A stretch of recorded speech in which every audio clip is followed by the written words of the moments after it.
निवेदन प्रति माननीय पोलीस निरीक्षक साहेब, संगमनेर शहर पोलीस स्टेशन, तालुका संगमनेर, जिल्हा अहिल्यानगर। निवेदन देणार पत्रकार व सामाजिक कार्यकर्ता मनसूर चांदभाई शेख, माँ Bhagwati sweet home, doctor Babasaheb Ambedkar पुतळ्यासमोर, संगमनेर, जिल्हा अहिल्यानगर। मोबाईल क्रमांक 9209598081। विषय संगमनेर शहर पोलीस स्टेशनच्या पोर्चमध्ये 2 लोखंडी बाकडे बसविणेबाबत। महोदय, वरील विषयान्वये विनंतीपूर्वक निवेदन सादर करतो की संगमनेर शहर पोलीस स्टेशनच्या कामानिमित्त अनेक नागरिक येत असतात।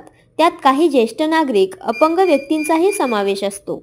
बऱ्याच वेळा कामकाजासाठी जास्त कालावधी लागणार असल्यास त्या ठिकाणी बसण्याची व्यवस्था नसल्याने ज्येष्ठ नागरिक, अपंग व्यक्तींना ताटकळत उभे राहावे लागते। तरी पोलीस निरीक्षक साहेब व DYSP साहेब यांनी याबाबत विचार करून लवकरात लवकर 2 बाकडे बसविण्याकरता आपल्या कर्मचाऱ्यांना आदेश द्यावा, ही विनंती।